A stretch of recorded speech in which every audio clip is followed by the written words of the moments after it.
Yo, Miz on me, Miz on me, Miz on me, Miz on me. Welcome to the Big Zo podcast. I go by the name of Berto. Hey man, today's episode is just me by myself, man. I would just wanted to, chop it up with you guys. This last 24 hours, there's been a lot of mixed reaction about. We're gonna talk about the Charlamagne the God interview with Vice President VP Kamala Harris, and this when I mean there's a lot of mixed reaction because I I seen this interview like twice already because I'm like maybe did I miss something? Because there's a lot of criticism aimed towards Charlamagne the God, and people I hear some people like, oh, they're gonna try to cancel him, this and that. Well, so for those of you guys that don't know, Charlamagne, he got a new show actually. It's on Comedy Central, and he had the VP Vice Kamala Harris on the show, and he basically was asking her a whole bunch of questions.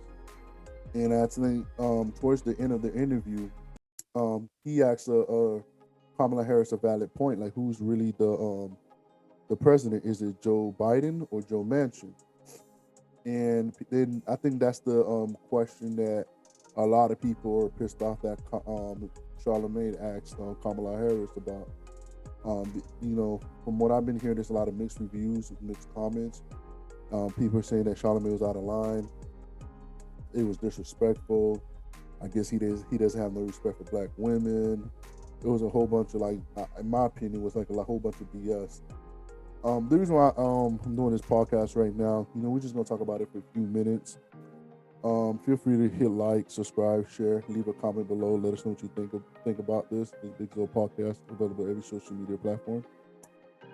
But in my opinion, I watched this interview like twice to make sure I didn't miss anything. And my personal opinion, I don't feel like Charlamagne's question was unfair.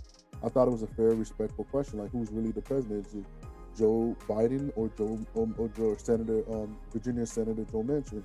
And the reason why he asked this question because it seemed like every bill or plan that the president of the United States, Joe Biden or Kamala Harris, put together, and that goes through the Senate chair. Joe Manchin, for those people that don't know, is he's supposedly he's a Democrat, but it seemed like his line of thinking it lines up with Republican. So that's why he's sort of like frustrating a lot of people. Well, I should say he's frustrating a lot of Democrats. And Charlamagne was basically, asking the valid questions like, if you guys keep putting stuff on the table, he keeps rejecting it. Why you guys are not, criticizing him? Why you guys keep giving him passes? Why you guys allowing him to just make you guys look bad on the news and on the media? And Charlamagne, like his interview with Kamala was like, look, I think like you're gonna get criticism, and maybe because you're gonna get criticism because you're black, or maybe because you're the first black, or because you're the first female vice president. But at the end of the day, you got to come out and criticize Joe Manchin because if he's like him and other like Democrats who say they're Democrat but they vote Republicans are declining everything y'all put on the table, why y'all giving them a pass? And then to be honest, like I know the biggest thing right now he just Joe Manchin basically declined or vote against was the Build Better Back plan for Joe Biden. And a lot of people don't know who that plan what that plan is for is it's called, no, my bad, excuse me, it's called Build Back Better plan. It's called Build Back Better plan. It's a Joe Biden plan. Joe Biden said he won't support the plan, and it's a massive like blow to the Democratic Party because just that plan. I'll let you guys go online and read the plan, but it's basically from what I read, it's basically supposed to help like lower class people or poor people or even middle class people. So if you do rent, that way your landlord or the company that you rent from, if you have a personal rental, a residential place that you rent as far as a home, apartment, or if it's a commercial as far as a business lease you rent from, they will not. That plan is to prevent like the landlords or whoever owns that property to not raise your rent extremely high. And like over the years, usually things like property taxes property or just property taxes or just rent, everything goes up except for your salary. So, and I think that's a good. I read the plan. I think it's a good plan. Obviously, the plan it doesn't only cover that, but I think that's most of the one of the things that's kind of important in my point for that plan. Like I said, I think people should go read that plan. It doesn't only cover that. There's a whole bunch of broad, different things that it does cover and explains. But I just think that was one of the good points. And also, like I said, Joe mentioned, of course, declined it. I know there was supposed to be another stimulus check coming out, and it was also declined. Um, I know they did take money back from HBCUs. That was a big blow. And I know one of the most recent thing that did Joe Biden decline or did not extend is the student loan relief plan. Basically, if anybody that's listening to this have student loans, um, starting January 31st of 2022 next year, you will have to figure a way to pay your student loans back. Now, some of you guys will have to refinance, try to get a lower interest rate. I guess it depends how good your credit is, or get a payment plan.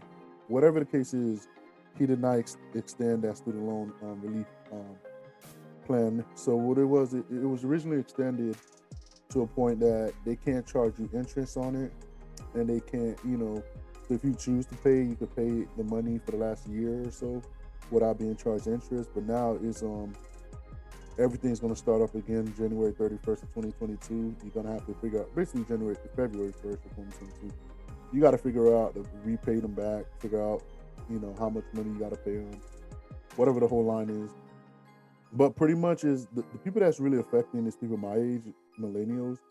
They say the millennials, the number one debt to millennials, especially millennials that don't have kids, I think is basically student loans, and people say, well, how's that a big deal? You got people that's got have degrees that, the job that they're working for doesn't align with the degree that they went to school for. So they probably got a degree in this, like an A, and they end up working in C. They're not working in A where they got the degree at. Or maybe they got a degree in, like, let's just say they got a degree in business, and for some reason, the business that they got a degree on is not paying them what they expected to be paid, hourly or salary, you know. So the student loan is basically a tough. Um, that was tough for like millennials when Joe Biden decided earlier this week that he wasn't going to extend this. Again, like I wanted to do a podcast because I wanted to ask people like, what do you guys think about the comment that Charlamagne basically asked, the VP was who's really in charge? Because if you really think about it, I know it was a hashtag like a few months ago, where's Kamala Harris? Because we haven't seen her. I know Simone Sanders is basically stepping down. People don't know who Simone Sanders is. She's one of her assistants, her aide, and to Joe Biden and Kamala Harris. And people say, well, how's that important? Sanders was she basically like got like Joe Biden and Kamala Harris interviews to like the Breakfast Club, Ricky Smiley, Morning Show, Steve Harvey, all the black media, brought them like to all the black churches, all the black events, try to get black people out there to vote. That was her. She was the one that was doing that. And she announced out of nowhere she will not be returning, I guess, to the she will not continue her administrative duty like started I think next year, sometime in the beginning of next year. She said, and it kind of shocked a lot of people when she said that. So people was like, why is she stepping down? I mean, she has like one of the best jobs. Like, why are you stepping down if you work all your life to, be in a position like this? You're just stepping down out of nowhere. You didn't give people explanation. Usually someone's like, okay, usually someone would say, I'm stepping down because I got to find a better job. But she just decided she's not stepping. She just decided she's stepping down. So it just, give people like us, like, okay, hey, is she stepping down because she knows like they can't do nothing, or the Democrat Party has promised a lot of broken promises to black people? But if you look at it, they haven't did anything for black people. And I could be wrong, but from what I'm seeing and from my research, they haven't did anything for black people. They did stuff for, the transgender community, the Asian community, and and that's cool. But, at the end of the day, I remember when Joe Biden last year went on the Breakfast Club and say, if you don't vote for me, you're not black. Well, guys, we voted for his ass. And well, I shouldn't say we, because I didn't, I'm not part of the we, but they voted for his ass. And, you know, again, what has he shown us? He hasn't did anything for black people, especially black men here. I mean, I obviously know black men, we're going to be the last of the poll, but again, I felt like the comment that, Charlamagne Tha God told or asked Kamala, I thought it was fair. I thought it was a respectful comment. I think the whole interview was respectful. He was basically saying, "Look, why do you feel like you get a lot of criticism? Is it because you're a woman, or is it because you're black?" And he's saying, he even said like the criticism that you do get is unfair. But he said the problem is you got to step up and say, "Okay, this is what I'm doing," and there's people like Joe mentioned, it's not approving and it's not voting for us to move forward with these plans. And then if you guys shouldn't blame the Democrat Party, y'all should blame Joe Manchin, even if quote unquote he's the Democrat or Republican. But either way, it's not us. And I think that's what Charlamagne was basically telling us: hey, stand up for yourself. Let people know, hey, it's not you. It's Joe Manchin. It's not you. It's Joe Biden. Which I don't ever think like her. She would throw Joe Biden under the bus, especially in public. Even though like there was rumors that her and Joe Biden they were crashing, their relationship is not as strong as people think they are, as people think it is. But again, man, I just wanted to come on and do this podcast and let people know, hey, my opinion was I didn't believe the questions that he asked, the VP was fair. I don't get it why people are upset about it. If you feel differently, leave a comment, or if you feel the same, leave a comment below. And just, let us know what you think, man. Big Zoe Podcast, available every social media network. I'll let your boys know. Yeah.